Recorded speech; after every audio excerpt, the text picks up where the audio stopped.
Unveil your fortunate face. Your face is full of grace.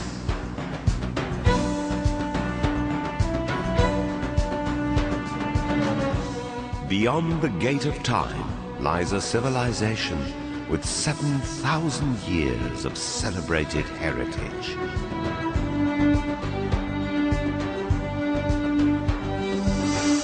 A cradle of civilization. A tolerant world empire. A crossroad of civilizations.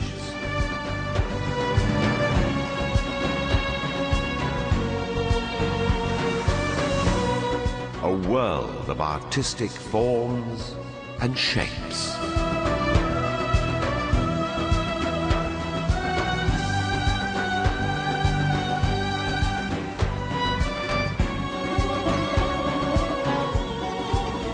A kaleidoscope of architectural marvels. Recreated for the first time.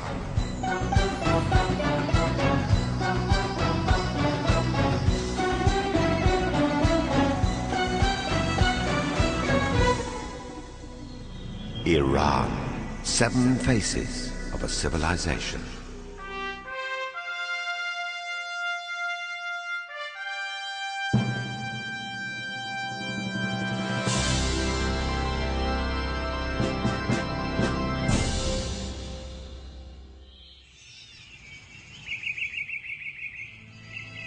The first region in Iran to develop a recorded history was Khuzestan.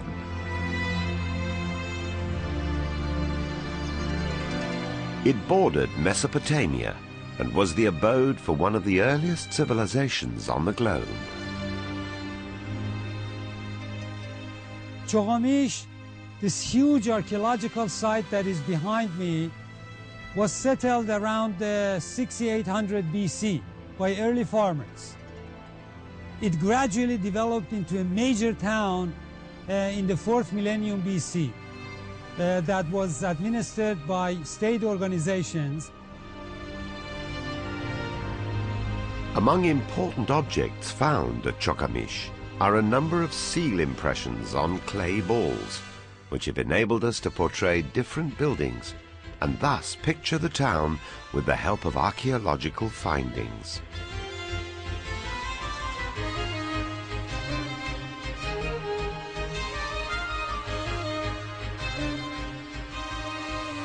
The city was designed in such a way that administrative quarters and residential quarters and workshop quarters were all separated.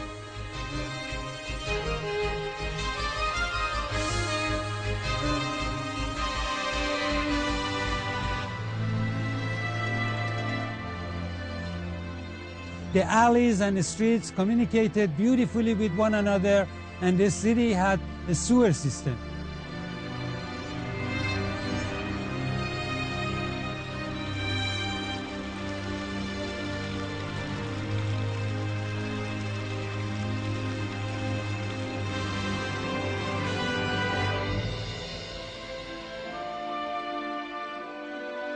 The largest population center in lowland Khuzestan was, however, Susa. Here, the earliest steps towards urbanization, the second great revolution in human culture, were taken by the Elamites.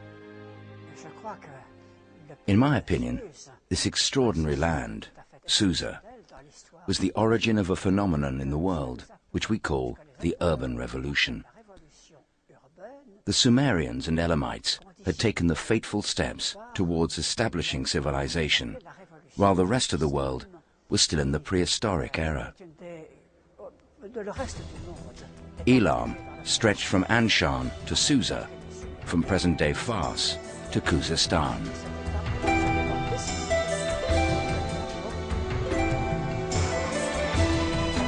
Almost all the techniques that formed the civilized societies were developed during the millennia after the emergence of urban centers in Mesopotamia and Iran.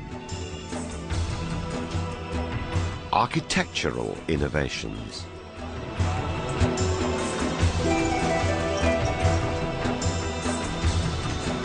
Metallurgy and geometry.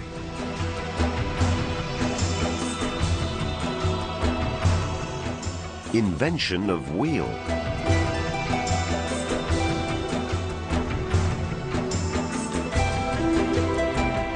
And even toys.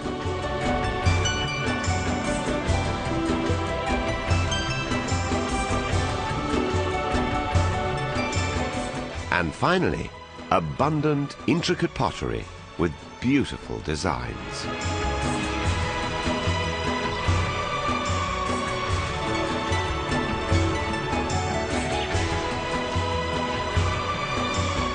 As economic interaction intensified, the subsequent need to record and store information eventually paved the way for the development of writing.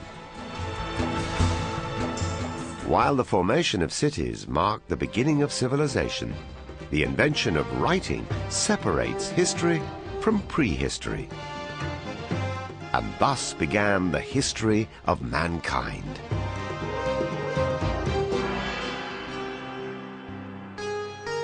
Elam, in the period between the 13th to 12th centuries BC, under its most powerful king, Untash-Napirisha, reached its zenith.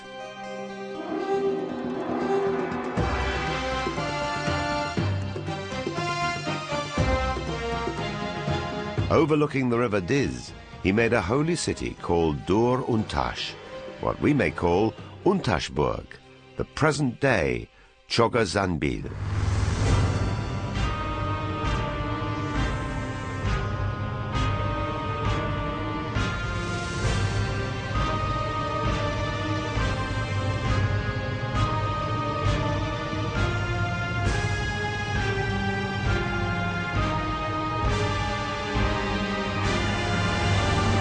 A glorious ziggurat of 100 by 100 meters occupies the center of this royal and religious city. It consisted of 5 stages with a total height of more than 50 meters.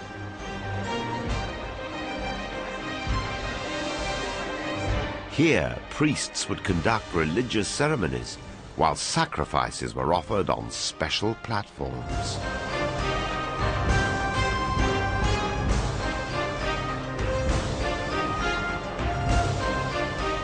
The importance of women in the Elamite society is indicated by this unique and monumental life-size statue of the Elamite queen Napirasu, the spouse of Untash-Napirisha.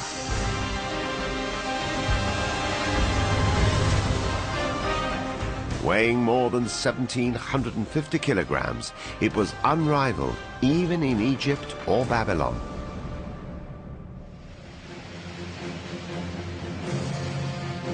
Sculpture and metallurgy were advanced to a new height in the first millennium BC by the incoming tribes who had just established themselves in the Zagros Mountains in Luristan.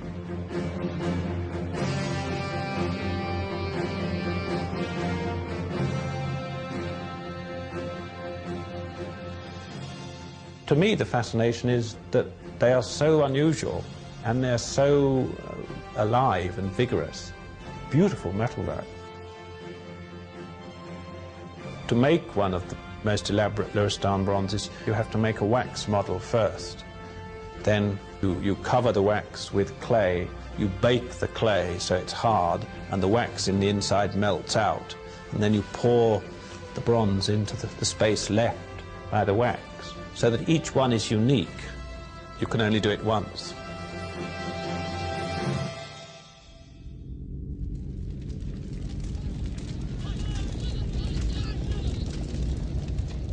In 646 BC, the Elamite civilization was shattered by Ashur-banipal, king of Assyria. The Iranian tribes, on the other hand, eventually defeated the Assyrians and for the first time in history formed a noble and tolerant world empire. The Achaemenid Empire.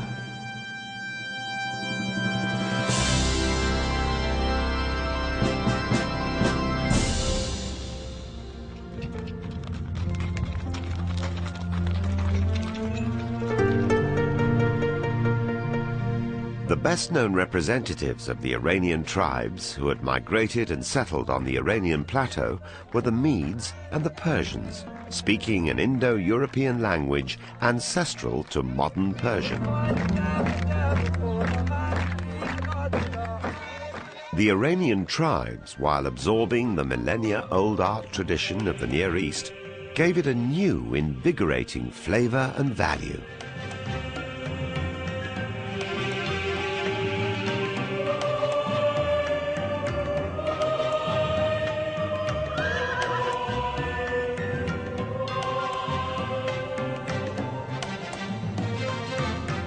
This could be seen in the findings from the sites in Malik, Hassanlu and Ziviyer in present-day Gilan, Azerbaijan and Kurdistan.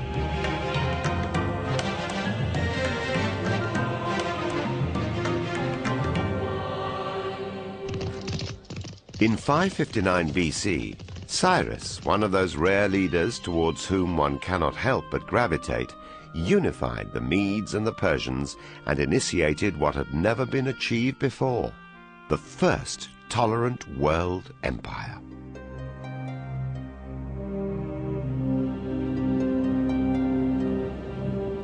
The greatest symbol of Persian tolerance is evident in the Cyrus cylinder, an inscription found in 1879 at Babylon, sometimes referred to as the Cyrus Bill of Human Rights.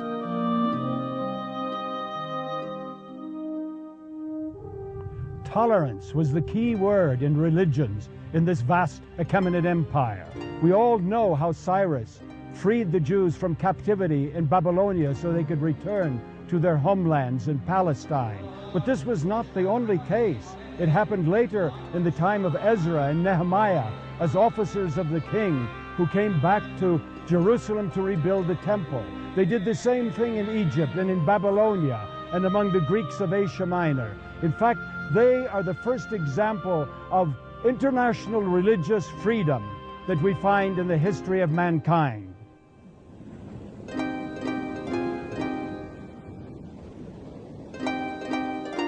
Because of biblical references to Cyrus, he was for centuries regarded as a model of a good ruler. Some Muslim scholars also find Zulkarnain in the Quran to be a reference to Cyrus.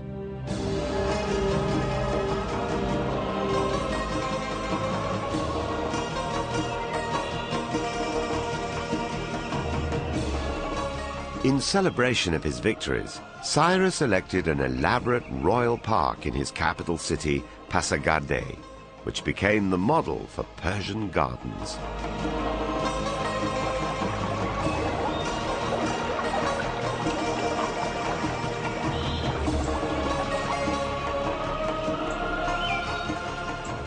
Since we had got two large rectangles, if we divided it with the vision of power, we got 4 parterres, or a chaharbagh.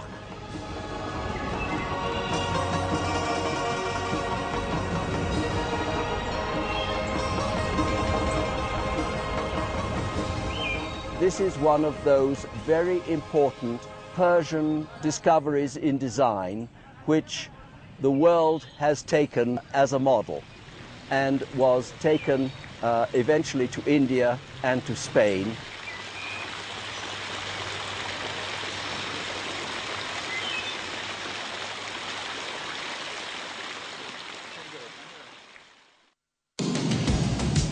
The most brilliant Achaemenid king in administration was Darius the Great, who brought the empire to its pinnacle.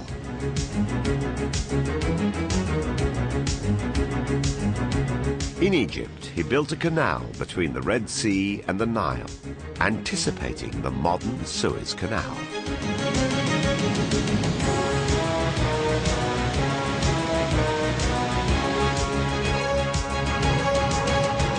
At the same time, a great highway of 1,600 miles, stretching from Susa to the Mediterranean shores, was devised. Using this road, an efficient courier service, a forerunner of the Pony Express, was introduced. To regulate the social and economic life of the empire, taxes were systemized and weights, measures and monetary units standardized to simplify commercial exchange.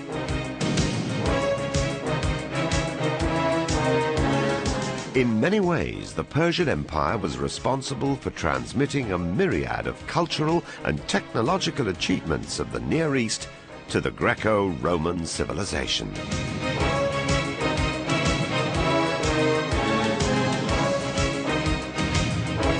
Darius the Great, whom Plato has praised as the lawgiver, established a code of law known as the Ordinance of Good Regulations, which were carried into all distant lands.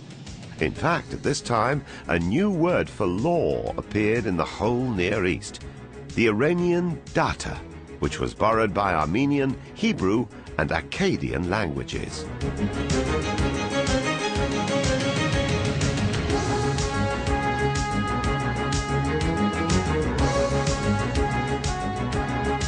This papyrus from Egypt bears a legal text under Pharaoh Darius, and this clay tablet is a contract for leasing of a house in the 5th year of Darius the Great's reign.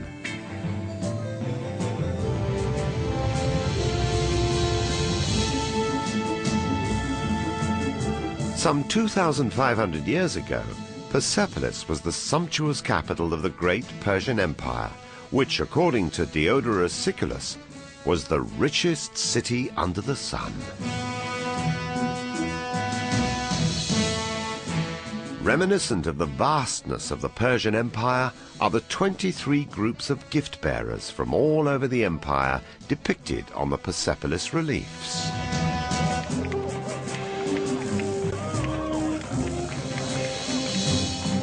Here, the dignitaries from all over the empire gathered for New Year's celebrations.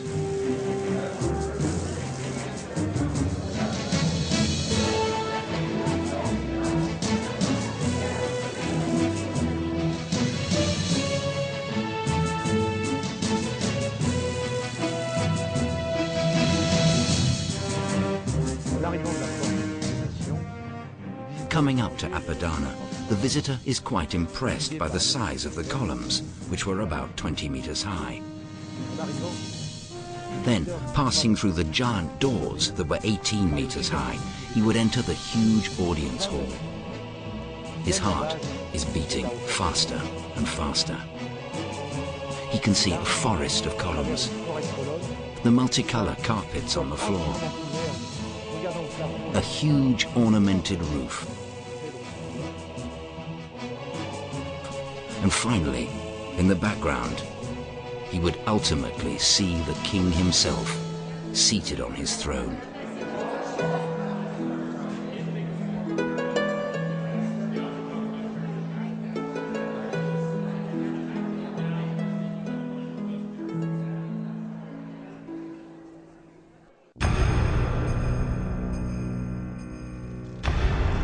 Unfortunately, in 330 BC, in an act of vandalism, Persepolis was destroyed by the fire kindled by Alexander and his Macedonian army.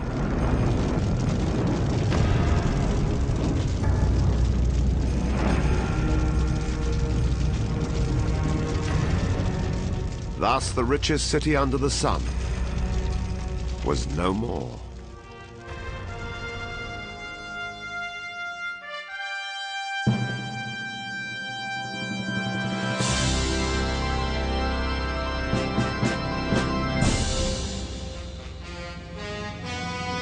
Only 7 years after the fall of Persepolis, Alexander died in 323 BC.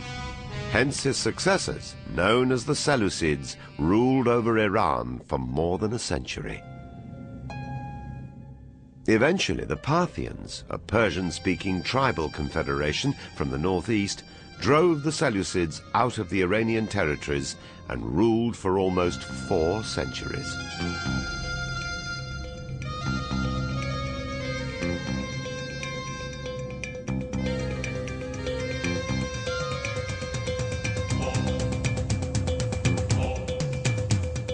The earliest Iranian contact with Christianity took place during this era, when 3 wise men, or Parthian priests, traveled from Iran to Nazareth to pay homage to the infant Jesus. Consequently, Christianity has had almost 2,000 years of history in the Iranian cultural climate.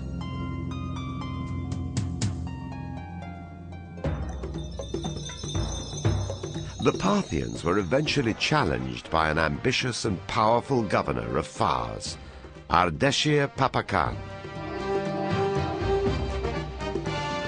In 224 AD, Ardeshir established the new Sasanian dynasty, named after his grandfather, Sasan. It was a time that was, of course, to lead under the Parthians and Sasanians to a point where the Zoroastrian religion became the religion of Iran. The king was, in a sense, the representative of Ahura Mazda, the voice of the god, the person who kept the balance between the forces of good and evil. Kingship and the religion were one entity. Traditionally, Zoroaster is believed to have lived sometime between 900 and 800 BC. Zoroastrianism is still practiced in some parts of Iran and India.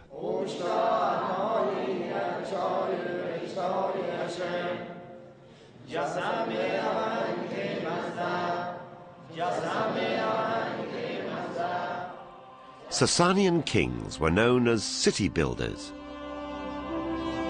Ardashir's special and unparalleled heritage is the radiant layout of his town. Ardashir Hooray, or the glory of Ardashir, which spreads beyond the city wall and all over the plain like the 20 spokes of a gigantic wheel.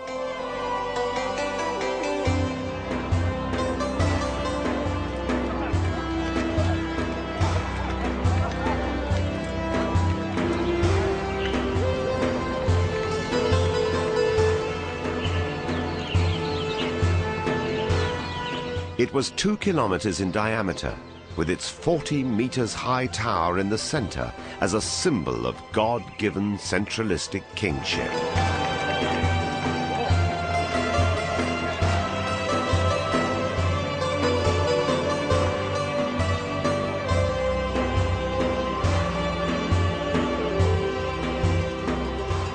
The location of the Sasanian Empire between the Far East and Europe had made it not only the link between East and West, but according to J. Darmesteter, as the spiritual bridge for humanity and a crossroad of civilizations. Through this crossroad, Iranian works of art reached the far corners of the known world.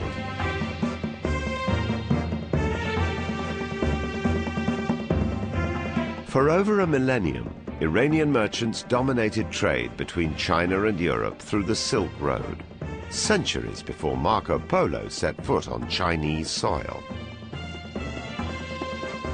A precious commodity was the Sasanian glassware.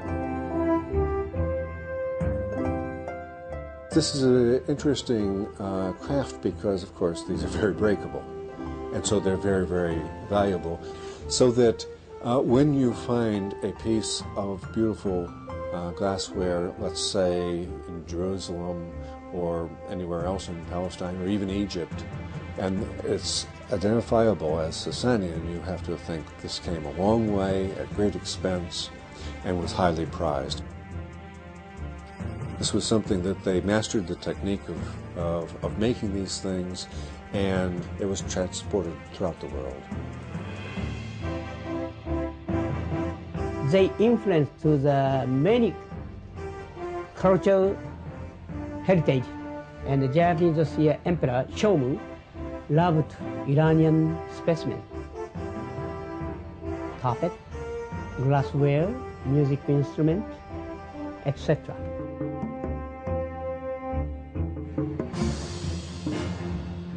This marvelous Sasanian glass tray, now at the Bibliothèque Nationale de France, depicts the Sasanian king, Anushirvan.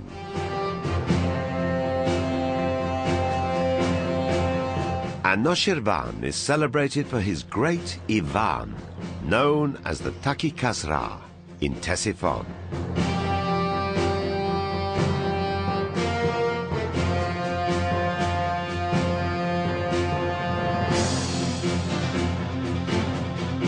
This great Ivan was originally about 50 meters in length, 26 meters in width, and 37 meters in height to the top of the vault.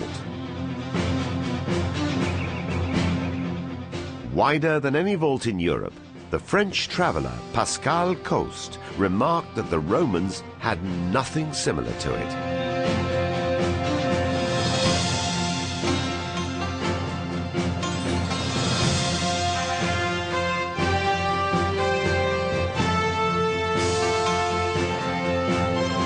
The Sasanian period was a high point for luxurious life in antiquity. From feasting to hunting, playing musical instruments, to playing chess and polo. Sasanian kings had a special interest in depicting their glorious moments in silver dishes as well as rock reliefs. The image of two animals facing one another is a special feature of Sasanian art. Although this textile you see here was discovered in Egypt, it actually belongs to Sasanian Iran. Here you can see the mythical animals facing each other as well as peacocks. A lot of similar textiles were taken to Europe, and they undoubtedly had an effect on Byzantine textiles. The influence of Sasanian motifs can be seen on the external wall of the 12th century AD church of Saint-Étienne in Beauvais, France, and on the textiles from Italy, Spain, and even remote places in the Far East, such as Japan.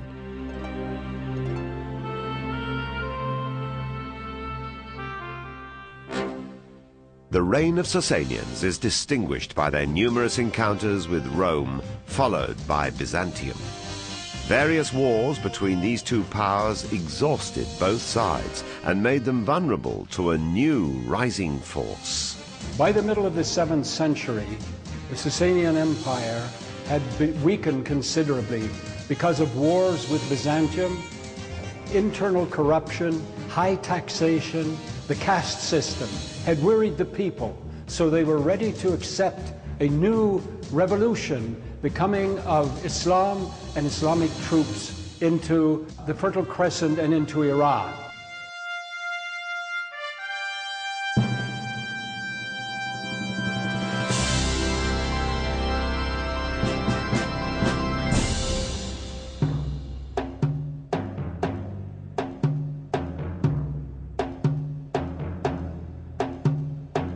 See unity, utter unity, no unity. In this is to be summarized the trunk and branches of the tree of faith. Islam brought a revelation which, like a rain, poured upon the soil of the soul of the Iranian people, who, because of many factors, including the rise of Manichaeism and Mazdakism during the Sassanid period and many social and religious and political events, were ready for the reception of this new message.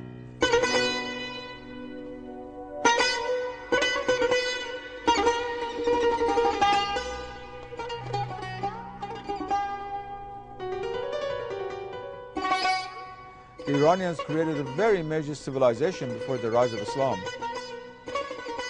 But the intellectual aspect of Persian civilization flowered with the coming of Islam.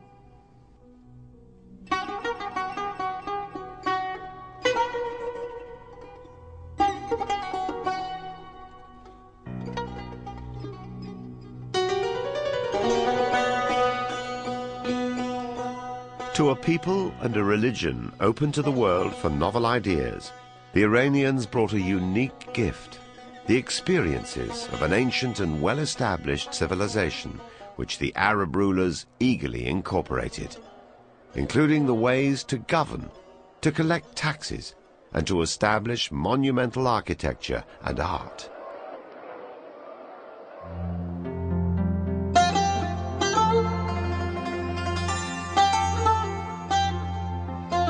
The Bam Citadel in southeastern Iran is the largest and oldest mud brick city in the world. Here, before the devastating 2003 earthquake, distinct sectors were noticeable that could give us a relatively clear picture as to how the early Islamic cities in Iran might have looked.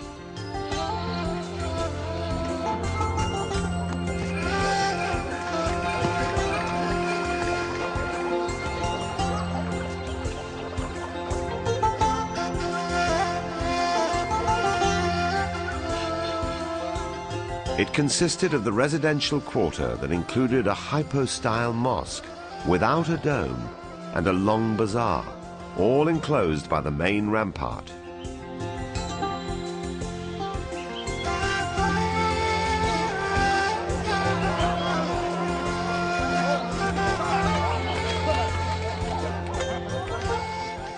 Then there was the governor's quarters on the hill, enclosed by another wall.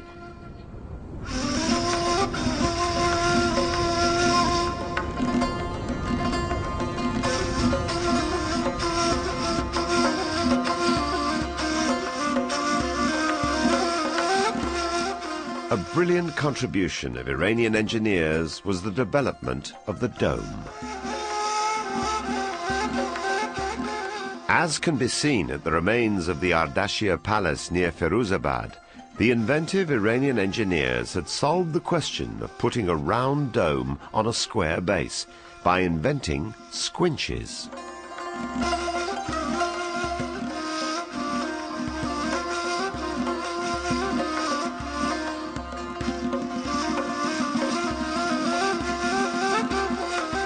Thus, in the Islamic period, the use of domes in the building of mosques started in Iran and spread to the whole Islamic world. Prophet Muhammad's decree for both men and women to learn and acquire knowledge from cradle to the grave encouraged Muslims to pursue learning.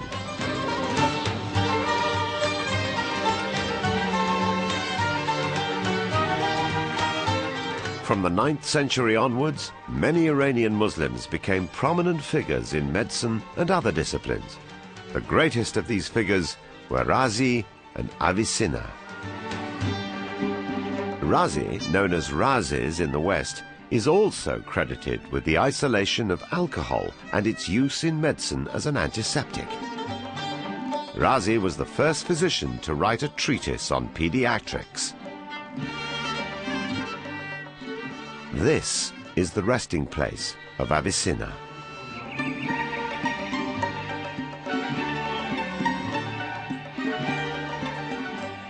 A 1,000 years ago, Avicenna was one of the world's leading figures in philosophy, medicine, and pharmacology.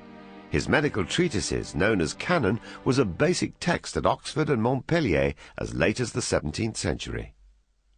Die europäische Wissenschaft. Since in those times the Church had banned research and studies, science was under great pressure in Europe. When the achievements of Islamic scholars in various sciences reached Europe through translated books from Spain, Sicily, or by students in Cordoba, then science began to progress here. Therefore, Islamic scholars were the purveyors of science in Europe. Die Wissenschaft hier auf.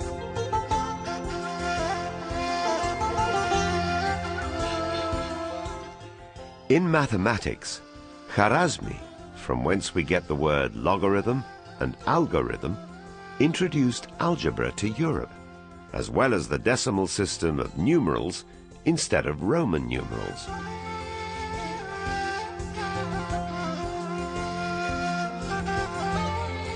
While Omar Khayyam classified the forms of cubic equations, and Biruni did pioneering works in geography and empirical physics. Ibn Khaldun, the 14th century Arab philosopher of history, has thus recapitulated this development. Most Muslim scholars, both in religious and intellectual sciences, were Persians. Thus, the truth of the statement of the Prophet becomes apparent. If learning was suspended at the highest parts of heaven, the Persians would attain it.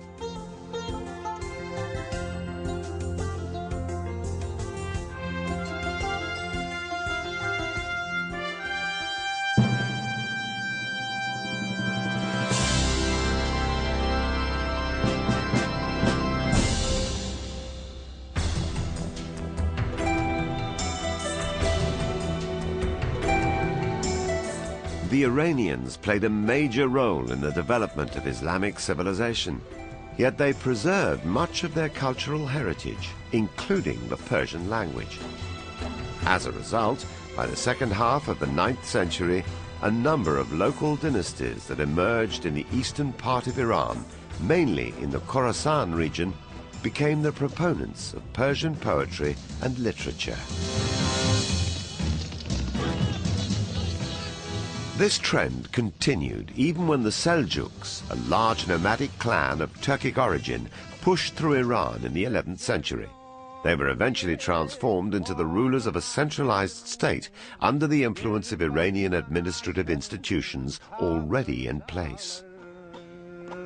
All the politics, financial and administrative institutions had been created by the able officers, clergy and bureaucracy of Iranians.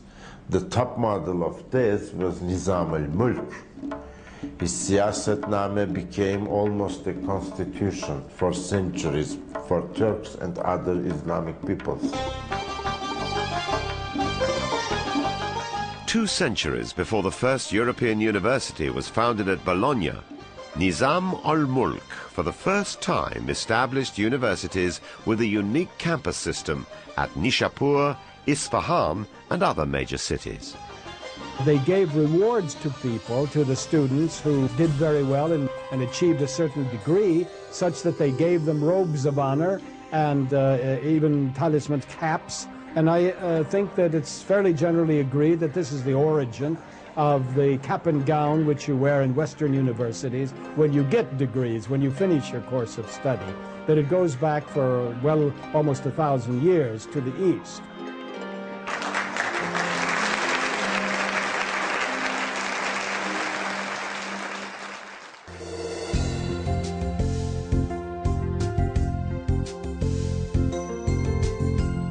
Persian poetry is unique in the world for its depth, richness, and creativity, and there is an intimate mingling of Persian mysticism and Persian literature.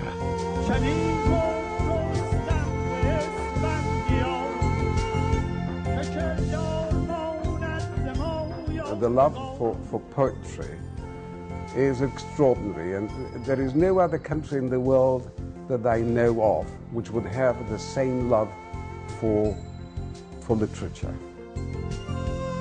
The greatest monument of Persian epic poetry is Ferdowsi's masterpiece, the Shahnameh, or Book of Kings, comparable to Homer's Iliad. 1,000 years after its creation, the Shahnameh is still easily understood by the Persian-speaking general public.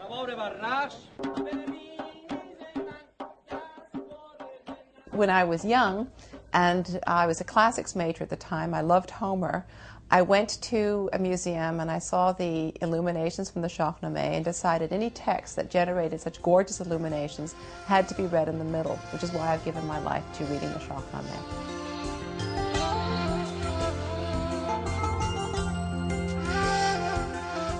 Sophistication and sublimity finds no limit in the Iranian miniature paintings, which usually adorn the dazzling manuscripts of Iranian poetry. When one reads a page or two of Nizami's, he immediately feels an inclination for painting. Since Nizami had an extraordinary talent for storytelling and imagination, in his works, color, movement, and story are all visualized. In fact, in all 4 essential features of the art of the book, calligraphy, bookbinding, illumination, and illustration, the Iranian artists reached the peak of perfection. In the art of the books, there's a very precise construction in the beginning, you see.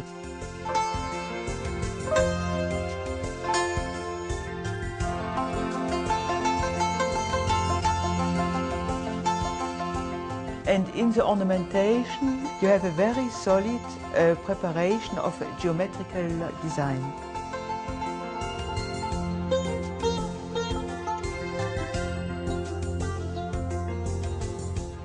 Selection of the style of calligraphy and the type of pen itself for each text was an art in itself.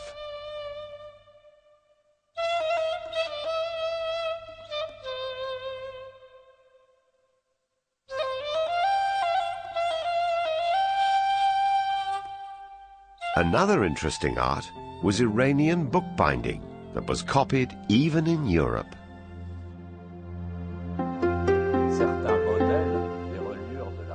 Certain Renaissance Italian bookbinding done in Venice was in fact copied from the method prevalent in Iran. And it's even possible to say that the bookbinder himself was from the city of Tabriz in Iran. This is one of the most exquisite methods in the West up to the present day.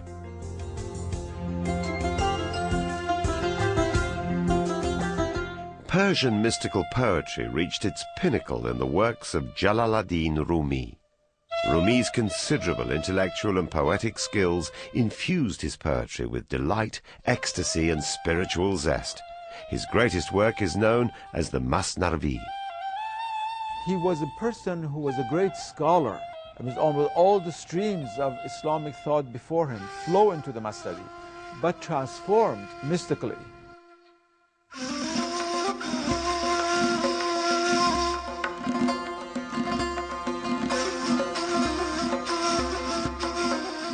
Maulana Jalaluddin was also given by God the incredible gift of appreciating every form of beauty as the beauty of God. The famous hadith of the Prophet ﷺ, Allahu Jamilun yuhibbu Jamal, that is, God is beautiful and He loves beauty, marks the whole being of Jalaluddin.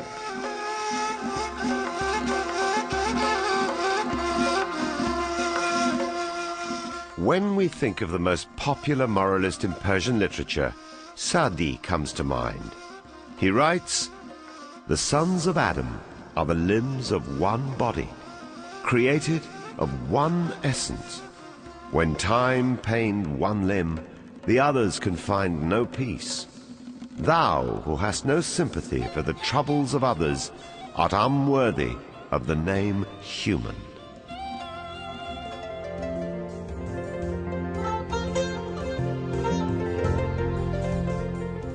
From India to the Balkans, the poetry of Hafez, the story of love, beauty, and unselfishness, enjoyed great popularity. Hafez is the prince of Persian lyric poetry. He believed that man's selfishness is responsible for all his sufferings. Thus, egoism is the bondage from which one has to be liberated.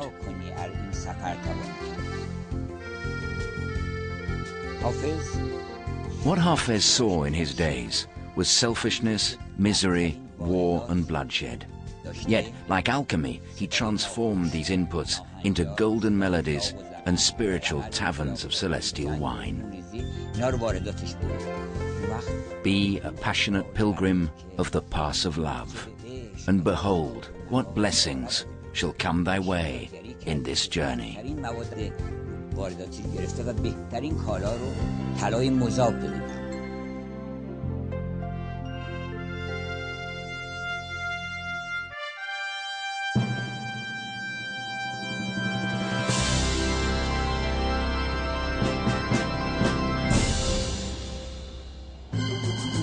The calm and prosperity which provided the fertile ground for the development of such works of art was abruptly shaken by the brutal forces of Genghis Khan, known as the Mongols, followed by Tamerlane. In the 13th and 14th century, just like the strong winds from the east, two invasions almost destroyed the nation. But like a cypress tree, which bends to the ground in the wind and then returns, so did Iran and its culture. When you look at history of Iran, and suddenly you realize that constantly there were invaders coming. From the west, it was Alexander the Great and the Arabs. From the east, it were the Turks and the Mongols. You realize that Iran shouldn't have existed on the map of history for centuries, for millennia. It should have been wiped out completely because it is on the crossroad of all the civilizations and the battlefield for many armies. But Iran is still alive and kicking and well. How is it possible?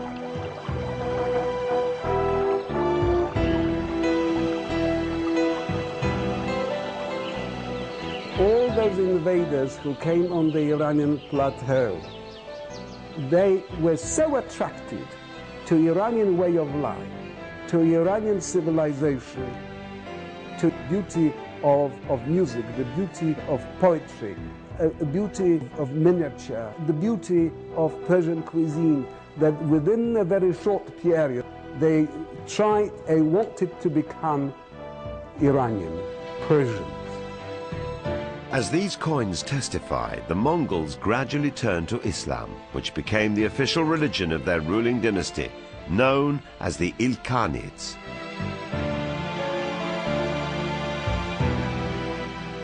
They, like the Seljuks, found out that they cannot rule without the help of Iranian ministers or viziers.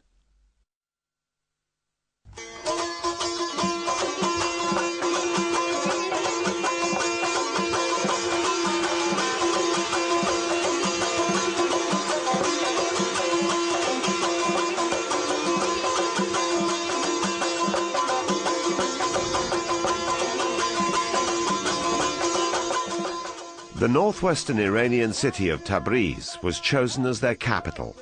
Marco Polo, who had visited Tabriz at that time, thus describes it. A great city surrounded by beautiful and pleasant gardens. It is excellently situated so that goods are brought to here from many regions. Latin merchants, especially Genoese, go there to buy the goods that come from foreign lands.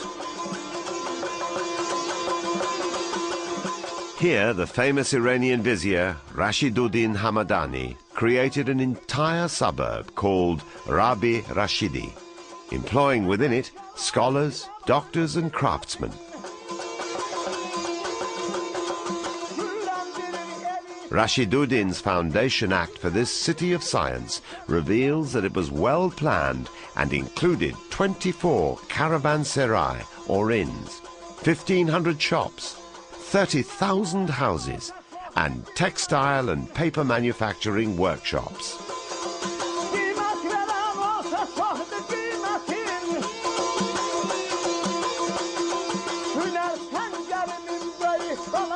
A special zone was allotted to housing scientists and physicians invited from across the world to work at Rabi Rashidi's International Hospital.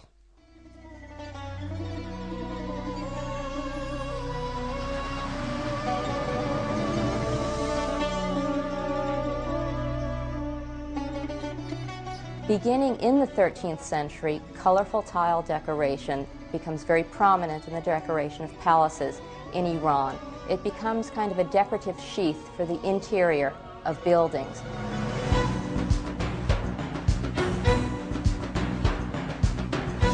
This could be seen at Sultaniye, the landmark of the new Ilkhanid king, Sultan Muhammad's capital city.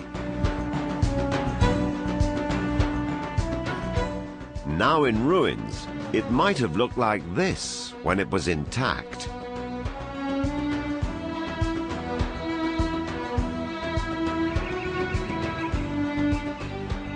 Perhaps the boldest innovation of this building is the corona of 8 minarets.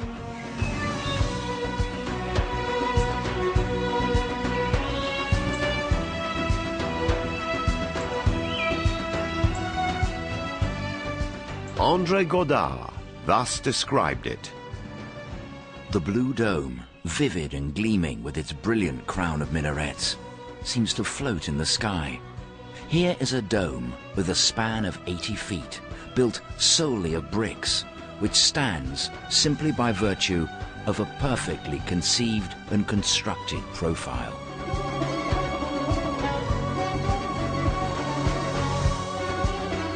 According to studies by an Italian team headed by Professor Piero San Paolesi from the University of Florence, the plan and structure of the Great Dome at Soltanié has had a direct impact on the design and construction of the Church of Santa Maria del Fiore in the city of Florence.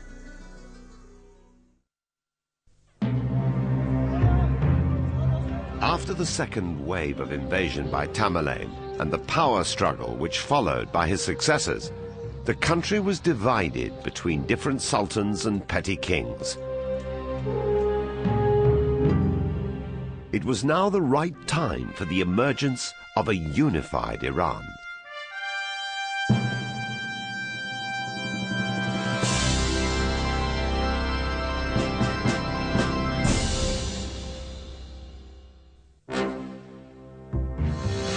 At the beginning of the 16th century, the semi-nomadic Turkmen Shia tribes of Anatolia and northwestern Iran, with their charismatic leader Ismail the Safavid, gradually gained control over Iran.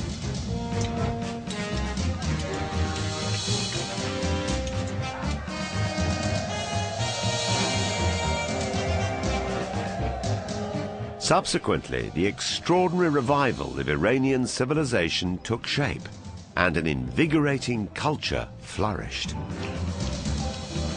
The most distinguished of the Safavid rulers was Shah Abbas, who came to the throne in 1587. During his rule, an Englishman, Sir Robert Shirley, trained the Safavid army in the use of artillery. With this new force, Shah Abbas drove back the Uzbeks in the northeast and the Ottomans in the northwest. The Safavid rule was manifested by two important developments. First, the re-emergence of a nation-state as the core of an empire.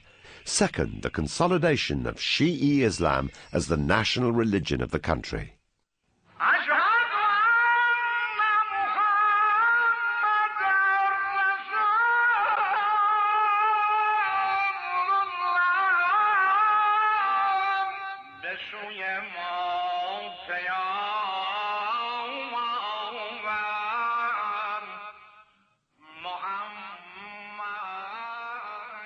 Neither Sunnism nor Shi'ism was invented by the Persians, as some Orientalists have claimed.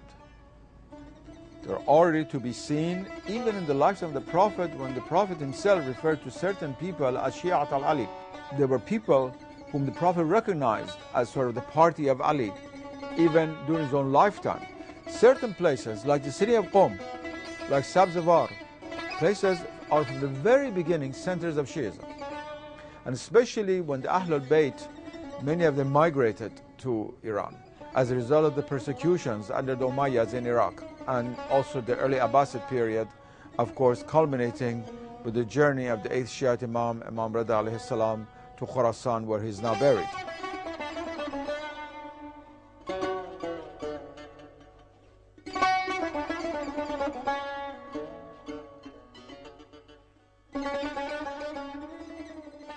For political and economic considerations, Shah Abbas relocated his capital from Kazvin to Isfahan in the heartland of the Iranian plateau and by the Zayande Rud, or the life-giving river.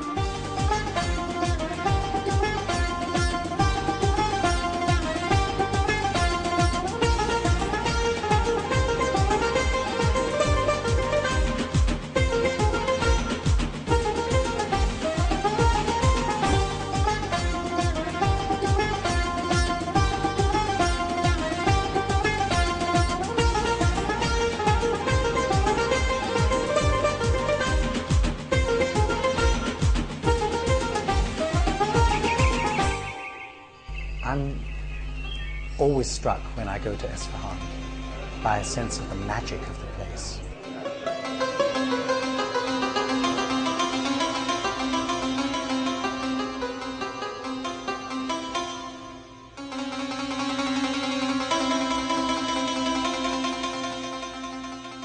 I think it's an architecture that has a wonderful capacity for theatricality, for orchestrating climaxes.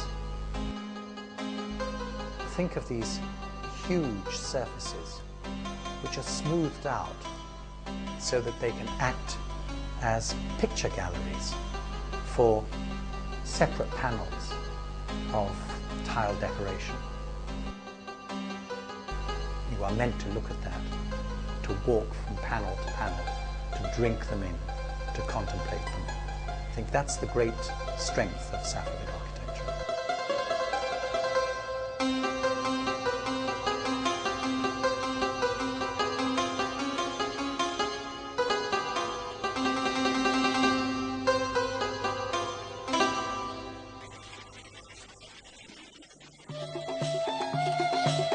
Under the Safavids, the textile industry flourished and became a key factor in establishing economic prosperity.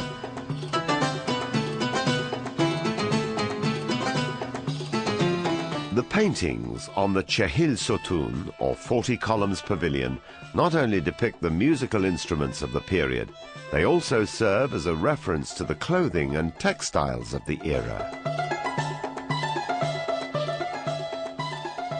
Safavid textiles are one of the truly great developments in Iranian art over the centuries, and we are talking about, of course, an art tradition of extraordinary ambition and achievement over millennia, not just a few centuries, but over millennia. So it's something that we have to take, I think, a great humility when we look at the accomplishments of this artistic tradition.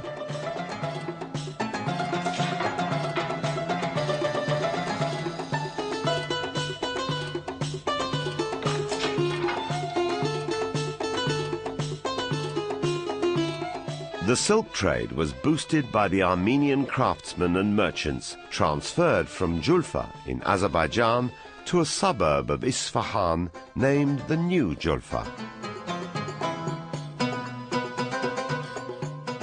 Relative religious tolerance, especially for Christians, was a feature of the Safavid rule.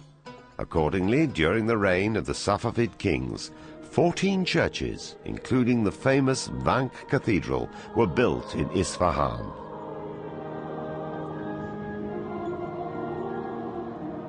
This was accentuated in Jean Chardin's writings.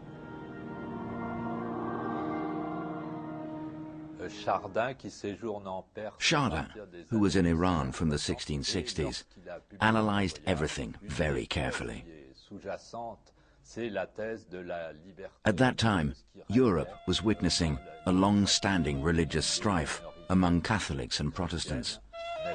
And since Chardin himself was a Protestant, one major topic in his book of travels was freedom of religion, which he'd found in Iran of the Safavid era.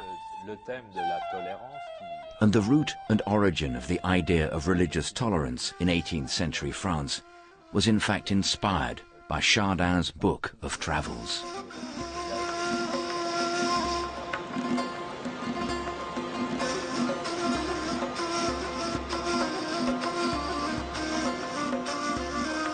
Following the footsteps of Cyrus the Great, Shah Abbas devised the Chahabak Promenade.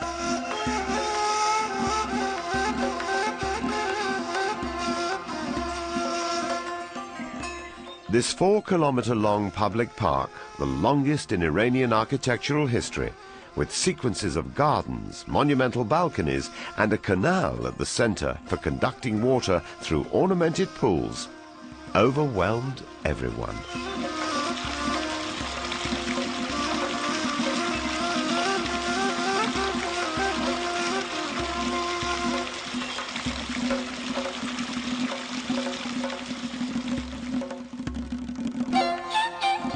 At the very end of the 17th century, the Iranian artists and craftsmen succeeded in re-establishing Iran's long-lasting tradition with beautification of the surrounding world.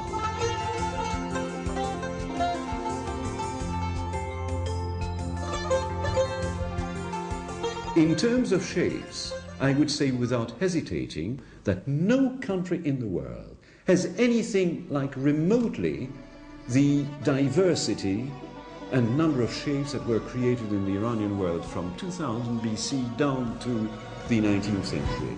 And you can see how they developed continuously.